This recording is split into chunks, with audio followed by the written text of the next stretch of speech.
State of Grace takes place in that part of Manhattan known as Hell's Kitchen. It's just to the west of Times Square, and crime in the area has always been ruled by Irish gangs. In this scene, some of the gangsters are hanging around in a bar when they're joined by an old friend who's just come back from out of town, and he's played by Sean Penn. Look what the cat dragged in. Now, wait. I thought you were... What do you think he was? Nobody knew. So what, you got nostalgic for mayhem? That's Gary Oldman as the neighborhood kid, and Robin Wright as his sister, who is Penn's old girlfriend. A little bit later in the movie, Penn goes collecting rent and finds out from an old man played by Burgess Meredith that a murder in the neighborhood may have been committed by their side. That McGuire boy, you know, he wasn't worried neither until they let him out of Maddie's bar like a prize pig. I'm old, but I can still see. You saw Stevie McGuire get let out of Maddie's bar? Clear as the nose on your face. Who let him out? Ed Harris is the leader of their gang, and he's also Oldman's older brother. He's the one who killed their friend, but Oldman doesn't know that. He thinks it was done by the Italian mafia. Can you show me some discipline and maturity? I'm talking about kid neighborhood. Look, I am your boss. Morelli says nobody gets hit. We don't have his permission. Talking about the neighborhood. The neighborhood's disappearing in a tide of yuppies and dog, Jack. Borelli's our ticket so we can retire to Phoenix. Oldman's desire for vengeance leads to lots of trouble when he rubs out the 3 Italian guys he thinks are responsible for killing his pal. Pull up a chair, kid.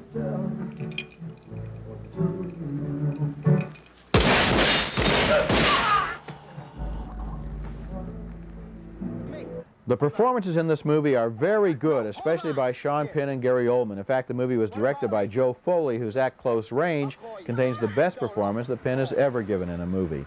Unfortunately, the writing isn't quite up to the acting, especially when this portrait of criminal life in Manhattan is put beside Martin Scorsese's really brilliant new film called Goodfellas. It suffers a little bit by comparison. I give it 3 stars, and I'm Roger Ebert.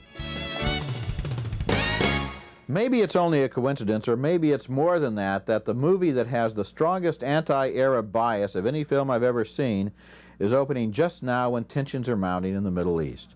The name of the movie is Not Without My Daughter, and it stars Sally Field in a very strong performance as an American woman who's married to an Iranian man. When he convinces her to go back to visit his family and take their child along, she has her doubts, and they're confirmed when she gets to Iran and finds that she's expected to stay there, and so is her daughter. Look, I know it seems harsh, but it's the best thing for all of us. Matab could learn real values here. No, I won't stay here. You can't keep me. Now, you listen to me.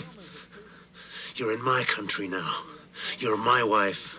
You do as I say, you understand me? The movie is a case study in culture shock as this independent and liberated American woman finds that even exposing her hair on the street is an affront to Islamic fundamentalists. Honey, you gotta be careful. They're very strict about the dress code here. You must cover all. You must not be careless. Every single hair that is not covered is like a dagger that you aim at the heart of our martyrs. Desperately attempting to enlist international aid on her side, she goes to the American section of the Swiss embassy, where she discovers that as the wife of a Muslim, she has no rights in Iran. You cannot travel anywhere without written permission. You have no rights to the children. They go to the man in a divorce. When her father gets sick, her husband is prepared to let her go back to the States to visit him and also to liquidate all of their assets, but he plans to keep their daughter as hostage to make sure she returns. He's gonna kill me. I have to get my daughter. Madam, you wait, husband come. I want my baby. Madam, madam. For my baby. Madam.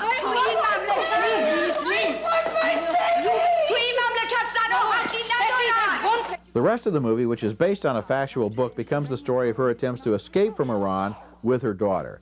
As I was watching this film, I was acutely aware of the fact that it was extremely anti-Arab, including depictions of violence against women by all of the men in this movie, condoned by the Arab men and women. They all seem to feel that's the way a husband ought to treat his wife.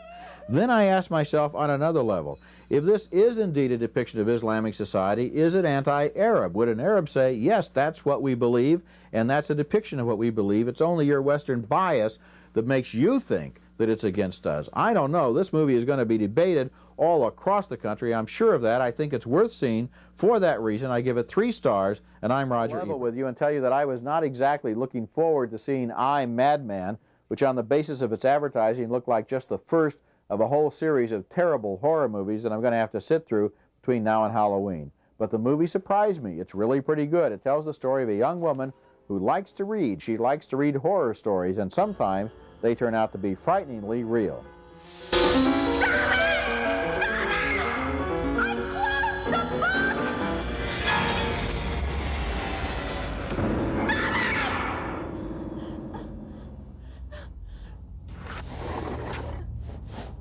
The suspense builds because it turns out the author of those books may still be alive, may still be around, and may be threatening the woman who's reading them.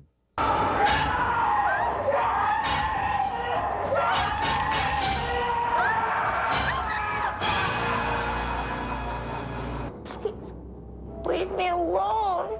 You'll come around, Anna. You will love me. No, I don't love you. I'll never love you. You can't mean that.